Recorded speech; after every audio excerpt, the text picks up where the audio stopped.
स्त्री पर शक।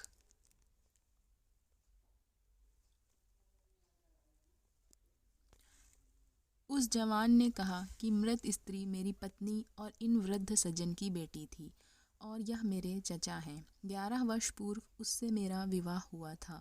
हमारे 3 बेटे हैं जो जीवित हैं। मेरी पत्नी अत्यंत सुशील और पतिव्रता थी। हर काम मेरी प्रसन्नता का करती थी और मैं भी उससे बहुत प्रेम करता था। 1 महीने पहले वह बीमार हुई। 2-4 दिन की दवा से वह अच्छी हो गई और स्वास्थ्य सूचक स्नान के लिए तैयार हुई।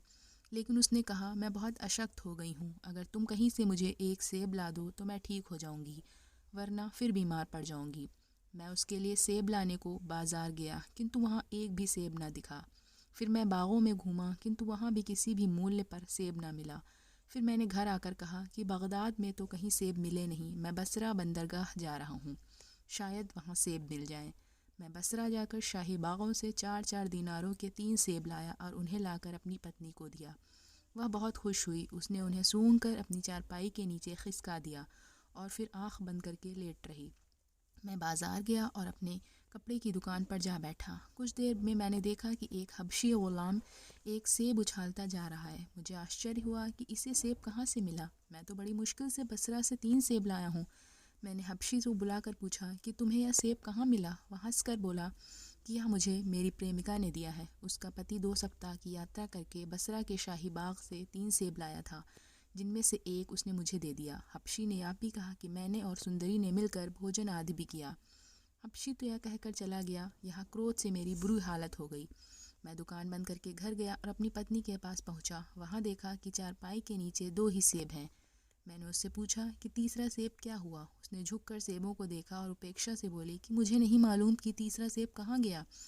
यह कहकर वह आंखें बंद करके लेट रही। मुझे विश्वास हो गया कि हबशी सच कहता था। उसका उससे अनुचित संबंध है और यह अचानक मुझे यहाँ देखकर बहाना भी नहीं बना पा रही है।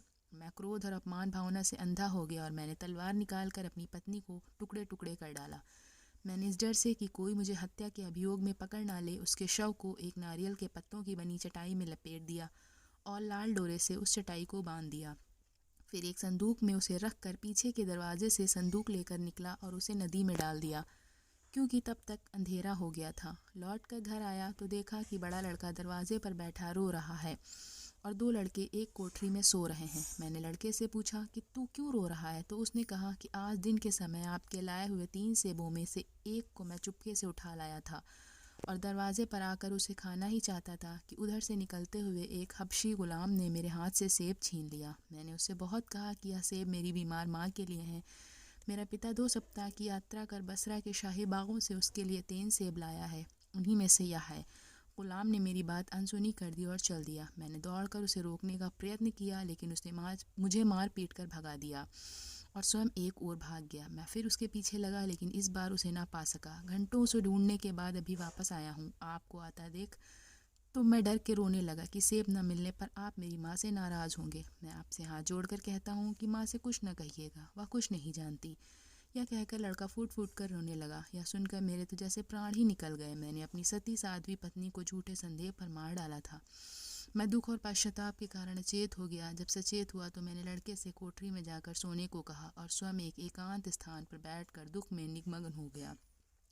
मैं कभी सिर पीटता, कभी आंसू बहाता। मैं अपने आप को लाख बार धिक्कारता कि मूर्ख, तेरी बुद्धि क्या बिल्कुल भ्रष्ट हो गई थी कि तूने अपनी सुशील और पतिव्रता पत्नी को एक अनजान हबशी गुलाम की बात पर विश्वास करके मार डाला और इतना भी धैर्य ना दिखाया कि इस बारे में पूछताछ कर लेता। मैं इसी शोक और पश्चाताप की दशा में बैठा था कि उसी समय मेरा चचा अपनी पुत्री के स्वास्थ्य का हाल जानने के लिए आया। मैंने उसे पूरा हाल बताया। उसने अपनी पुत्री की हत्या के बारे में मुझसे कहा सुनी लानत मलामत नहीं की, बल्कि इसे विधि का विधान समझकर केवल शोकाकुल हो गया और रोने पीटने लगा। मैं भी इसके साथ रोने पीटने लगा, लेकिन रोने पीटने से क्या होना था। मेरी पत्नी और इनकी पुत्री तो अब दुनिया में नहीं रही। मैं तब से अत्यंत शोक संतप्त हूँ और किसी प्रकार चैन नहीं पा रहा हूँ। मैंने सारा हाल सच्चा सच्चा आपके आगे रख दिया। अब आप आज्ञा दें कि मुझे फांसी पर चढ़ाया जाए।